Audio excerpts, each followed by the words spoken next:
just giving me very short snippets there. I first want to take a moment and recognize our distinguished guests. We have Representative Jerry Petrowski here, Representative Tom Tiffany, Senator Pam Galloway, Representative Roger Rivard, Donna Seidel, Representative Donna Seidel, and then we have also with us the Mayor of Stevens Point, Andrew Halverson, the Mayor of Ashland, Bill Whalen. Thank you for coming down. It's a short drive. And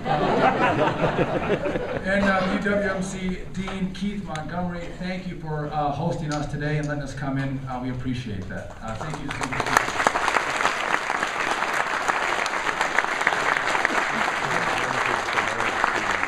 I know we also have a few other elected officials that are out here. If you all won't mind standing up so we could recognize you and show some appreciation for your service.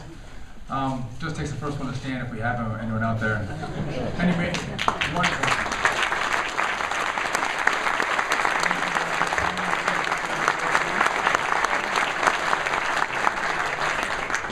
I want to thank my cousin John Yackel for being our Master of Ceremonies.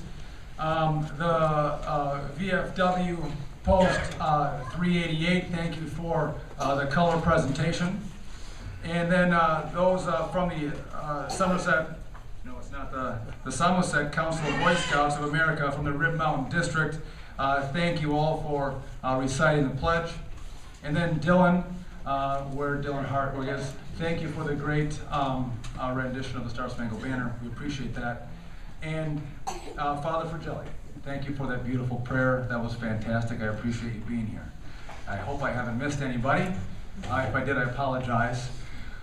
You know, it is great to be here with so many friends and friendly faces. I know that there are plenty of other places that you can be today in preparation for tomorrow's game. I'm sure there's beer and brats and chips and cheese curds to be purchased.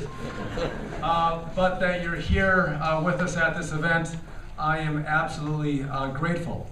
And I have to tell you that I'm honored and excited to be your next congressman right here in the 7th District of the good and hard-working people that come from central and northern Wisconsin. I do want to take a moment to thank my wife, Rachel. I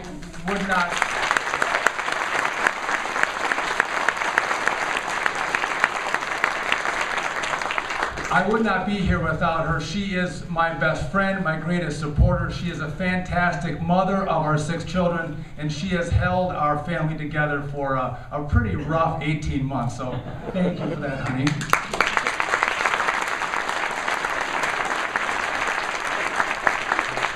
And you know, today I'm honored to have the title of Congressman, but thank you.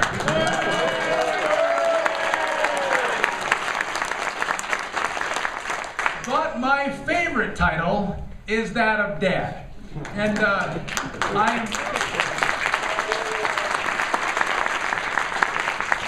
I'm proud of the patience and support and love that my 6 children have given me over the course of the campaign. They're also trying to exhibit it here today. We have a little bit of craziness going on up here. It's kind of like church on Sunday. They're doing well. But no, to my 6 kids, I do appreciate all of the love and the energetic and encouraging notes that you send me and the pictures that you sent me. You'll never know how that can encourage a dad to keep going on the days that he doesn't want to go in a pretty grueling campaign. So for that, I thank all 6 of you. And they are a great reminder for me of why I got in this race. I want to make sure that we pass off to the next generation an America that is as free and full of opportunity as the America that their grandparents passed off to this generation. To you, Judge Gableman, I want to thank you for coming in today and administering the oath. As I mentioned, Justice Gableman was not always on the high court here in Wisconsin. He used to be the DA of Ashland County, and about 10 years ago, people were commenting about his wisdom and insight, especially after he made the great decision of hiring a young lawyer out of Hayward to come and work in the DA's office. And I appreciate you for that opportunity, Justice, and I'm grateful that you're here today. If I could just take a quick moment, I think it's worthy to note the history of this district. This was not always northwestern Wisconsin, one district. It used to be two. The northern district was represented by Alvin Okonski. From 1942 to 1972, he held the northern part of this district for 30 years.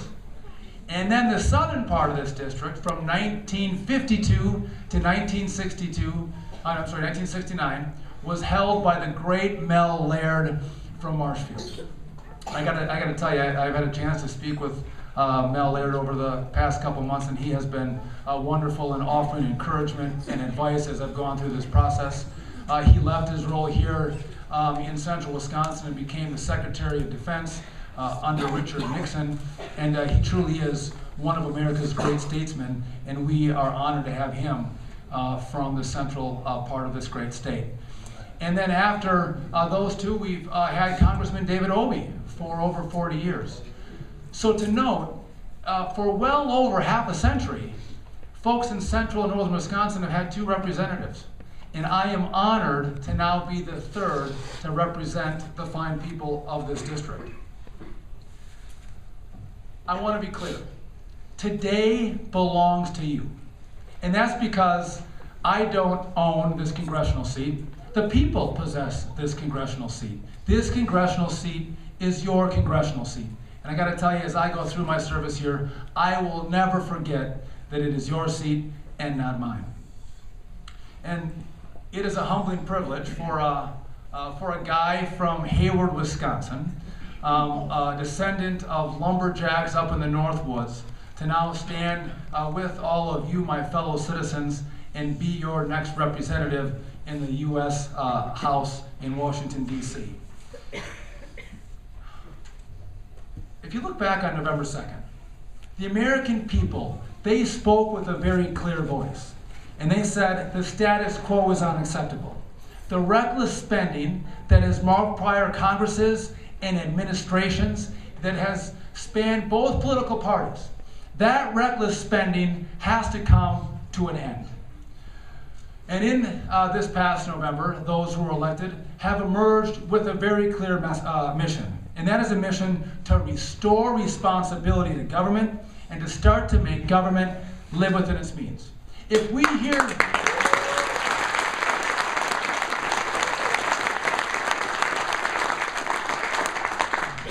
here in Wisconsin, our families and our small businesses have to live within our means, I think it's about time we start to make our federal government live within their means.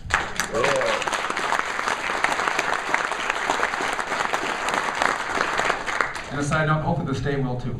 So.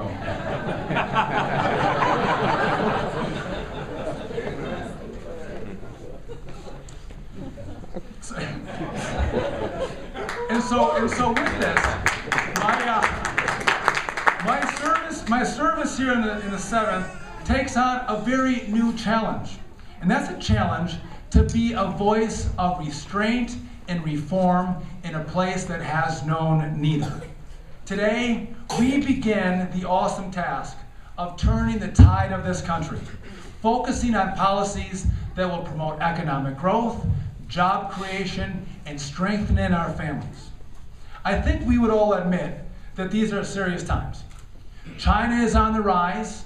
We have radical Muslims who are plotting against us. Our families are suffering from unemployment and a lack of opportunity. Our national debt is skyrocketing to dangerous levels. Our states are in the red, and some are facing bankruptcy. We have a national credit card that we have been racking up for generations, and we have every intent to pass that off to the next generation. There is no doubt that these are challenging times, but Americans in our past have no doubt faced difficult times before.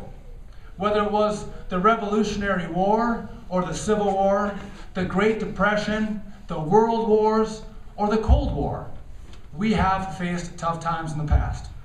But now, our generation has to face the challenges before us. And I think some have asked the question, does this new generation have the stomach to meet the challenges of our day? And you know, when we talk about that, it makes me think of a great quote from Ronald Reagan, who said, quote, "Freedom is never more than a generation away from extinction. We didn't pass it on to our children in the bloodstream. It must be fought for, protected, and handed on for them to do the same. Or one day, we will spend our sunset years telling our children and our children's children what it was once like in the United States where men were free." Today, our nation stands at a crossroads.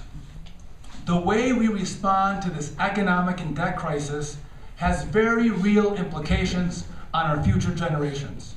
Will we model ourselves after Europe, where we continue down the path of greater dependence on an ever more expanding government, a path that will lead us to more debt and greater economic decline? Or will we go back to our founding principles of free markets and free enterprise, personal responsibility, self-reliance, and limited government? Will we continue to put our faith in people, or will we start to put it more in government? Will we be a nation who understands that economic prosperity doesn't come from bureaucrats and politicians, but it comes from the ideas and the hard work of individuals?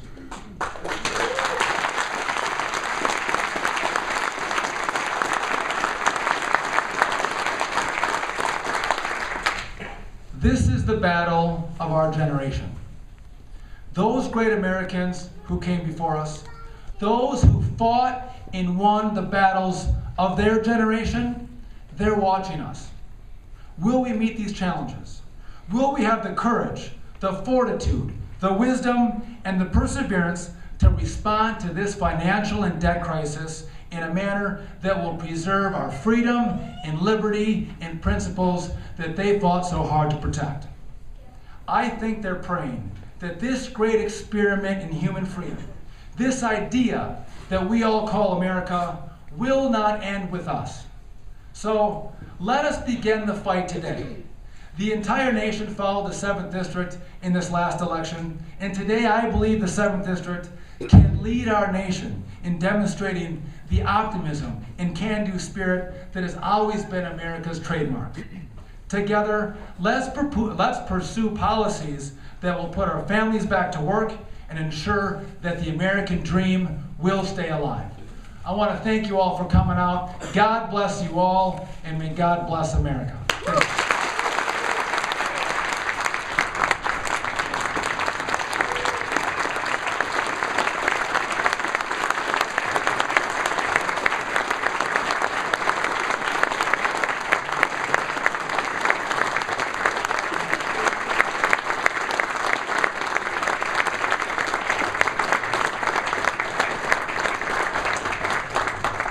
Ladies and gentlemen, this concludes our program. I'd like to